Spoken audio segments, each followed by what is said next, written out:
এই পৃথিবীর মানুষের কর্মের কারণে আমরা জানি যত ধরনের বিপদ আপদ, মহামারী, দুর্ভিক্ষ, গজব আসে, পৃথিবী শেষ হওয়ার আগে মানুষের কর্ম এমন ভাবে নাপাক হয়ে যাবে, মানুষের কর্মের মধ্যে ভালো একটু গ্রামও থাকবে না।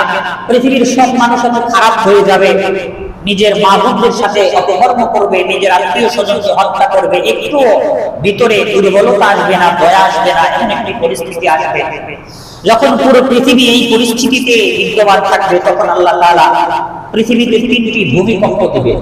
ভূমিকম্প আমরা জানি অনেক দেশে ভূমিকম্প হচ্ছে বর্তমানে, অনেক বড় বড় ভূমিকম্প হয়। এই কয়েকদিন আগেও মায়ানমারে বিশাল ধরনের একটি ভূমিকম্প হলো, হাজার হাজার মানুষ মারা গেল। পৃথিবীর নিচ থেকে মাটি সরে যায়, মাটির নিচে খোলা জায়গা রয়েছে। মাটির নিচে যে কত জিনিস আল্লাহ রেখেছেন আমরা কিছুই জানি না। মাটির নিচে আগুন আছে, পানি আছে, খোলা জায়গা আছে, গ্যাস আছে। আল্লাহ তাআলা সেইগুলোর উপরে আমাদেরকে যে ভাসমান রেখেছেন, এটা এক আশ্চর্যজনক ঘটনা। আমরা পৃথিবীতে চলাফেরা করি, বসবাস করি, এই সুন্দর আবহাওয়া, অক্সিজেন নিয়ে আমরা জীবন যাপন করি, এটা খুবই আশ্চর্যজনক ঘটনা। কারণ আমাদের পায়ের নিচে একটুখানি মাটির আস্তর, এরপরে হলো খোলা জায়গা, গ্যাস, আগুনে ভরপুর। আল্লাহ যদি একটু হুকুম দেয়, আগুন একটু ফুলকি দিয়ে পৃথিবীর মাটির উপর দিয়ে যদি বের হয়, আশপাশে সব এলাকা ধ্বংস হয়ে যায়, যাকে আমরা আগ্নেয়গিরি বলি। আর পৃথিবীর এই খোলা জায়গায় যদি আল্লাহ একটু পানি ছিটায় দেয়, ওখান থেকে মাটি যদি সরে যায়, সেখানে ভূমিকম্প হয়, হাজার হাজার মানুষের ঘরবাড়ি তলিয়ে যায়, ধ্বংস হয়ে যায়, যেটাকে ভূমিকম্প বলা হয়। এগুলো হয় কেন? মানুষের কর্মের কারণে। বিমা কাসাবাত আইদিন নাস, কোরআনে বলছেন আল্লাহ, এই সবগুলোই মানুষের কর্মের কারণে হয়। কিন্তু মানুষের কর্ম এমন একটি পর্যায়ে যাবে, ভালো মন্দ তারা বুঝবে না, ভালো কাজের রেশ মাত্র থাকবে না, তখন আল্লাহ তাআলা তিনটি ভূমিকম্প দিবেন। যখন এই তিনটি ভূমিকম্প হবে, বুঝতে হবে পৃথিবীর ধ্বংস হওয়ার আর কোনো বাকি নাই। একটি ভূমিকম্প হবে পৃথিবীর একদম পশ্চিম প্রান্তে, আরেকটি হবে পূর্ব প্রান্তে, আরেকটি হবে এই পৃথিবীর মধ্যে সবচেয়ে খারাপ যে জাতি বর্তমানে হচ্ছে, হবে, সেটা হলো সৌদিয়ান জাতি, আরবিয়ানরা। সেখানে আল্লাহ তাআলা বিশাল ধরনের একটি ভূমিকম্প দিবেন। আপনারা হয়তো জানেন না, আরবিয়ানরা বর্তমানে কিন্তু অনেক খারাপ। শুধুমাত্র মক্কা মদিনার মতো পবিত্র জায়গা থাকার কারণে তাদের কপাল ভালো। মক্কা মদিনার এই এলাকাটা না থাকলে বহু আগে আল্লাহ আরবদেরকে ধ্বংস করে দিতেন। এমন একটা সময় পুরো পৃথিবীর অমুসলিমরা, কিছু কিছু অমুসলিমরা পর্যন্ত ফিলিস্তিনিদের জন্য কান্না করতেছে, ইসরায়েলের ধ্বংস কামনা করতেছে। এমনকি ইসরায়েলের অধিবাসীরা, এখানে যেই সকল ইহুদিরা বসবাস করে, অনেক ইহুদিরা পর্যন্ত ফিলিস্তিনিদের পক্ষে বিবৃতি দিচ্ছে।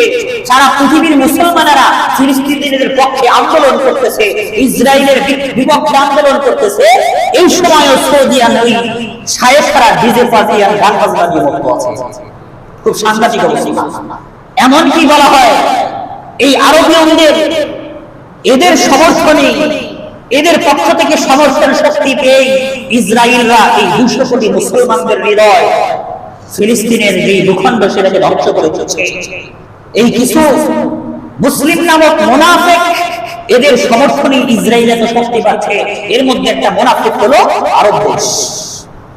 পৃথিবীর আগে, ধ্বংস হওয়ার আগে, সৌদির যে মক্কা মদিনার এলাকা, এই এলাকাটুকু বাদে আল্লাহ পুরো পৃথিবীর যেই সকল জায়গাগুলোতে সবচেয়ে বেশি পাপ হয়, এর মধ্যে 3টি জায়গা। একটি হলো ইউরোপ আমেরিকা, এটা হলো সর্বপশ্চিমে অবস্থিত। সেখানে আল্লাহ তাআলা একটা গজব দিবেন, এমন ভূমিকম্প দিবেন, লক্ষ কোটি মানুষ মারা যাবে। আরেকটি ভূমিকম্প হবে আরেকটি পাপের স্থল জায়গা, সেটা হলো পূর্ব দিকে অবস্থান করে, যেমন চায়না, জাপান, কোরিয়ান, এইসব জায়গা। আরেকটি ভূমিকম্প হবে, কঠিন ভাবে ভূমিকম্প, সেটা হলো আরব দেশে। এগুলো কেন হবে? পাপের কারণে। পৃথিবী ধ্বংস হওয়ার আগে এই 3 জায়গার মানুষ সবচেয়ে খারাপ হবে, এবং পৃথিবীতে যে খারাপের প্রচলন চলবে, এই 3টি জায়গা থেকে নেতৃত্ব দেওয়া হবে। বর্তমানে জিনার ক্ষেত্রে, মদ খাওয়ার ক্ষেত্রে পৃথিবীবাসীর মধ্যে সবচেয়ে উপরে কিন্তু আছে সৌদি শায়েখরা। আপনারা কল্পনা করতে পারবেন না, সবচেয়ে বেশি জিনা ব্যভিচার ওরা করে।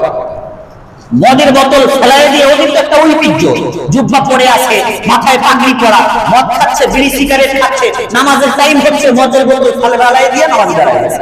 কি একটা ভয়ঙ্কর অবস্থা! আল্লাহ আমাদেরকে ক্ষমা করুন।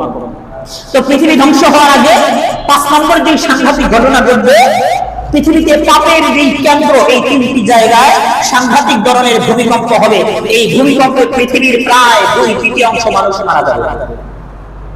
হাদিসের মধ্যে আছে, তাবরানী শরীফের হাদিস, قال رسول الله صلى الله عليه وسلم سيكون بخسف بالمشرق وخسف بالمغرب وخسف بجزيرة العرب।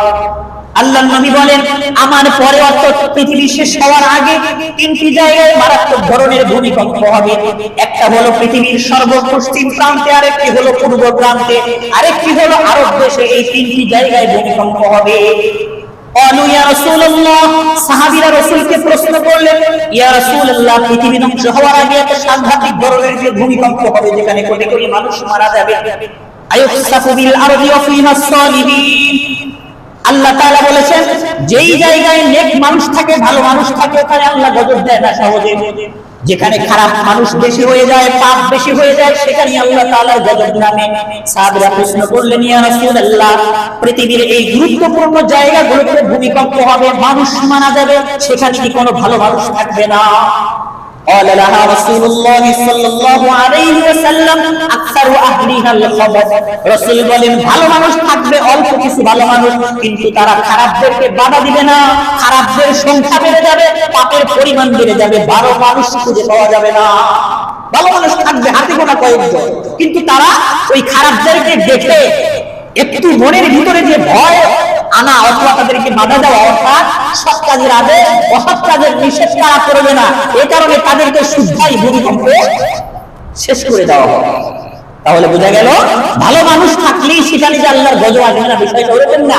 যদি ভালো মানুষ একজনও থাকে, সে যদি তার দায়িত্ব পালন করে, তার একজনের কারণে সেখানে গজব থেকে মানুষ বাঁচতে পারে। সে কি করবে? সে খারাপ মানুষদেরকে ভালো পথে আনার চেষ্টা করবে, সৎ কাজের আদেশ দিবে, অসৎ কাজ থেকে তাদেরকে বাঁচানোর চেষ্টা করবে। এই চেষ্টাটুকু যদি একজন মানুষও করে, আল্লাহ চাইলে সেখানের মানুষকে আল্লাহ গজব থেকে বাঁচাই দিতে পারে। পৃথিবী ধ্বংস হওয়ার আগে 5 নম্বর যে সাংঘাতিক ঘটনা ঘটবে, পৃথিবীর মূল পাপের কেন্দ্রগুলোতে 3টি ভূমিকম্প হবে।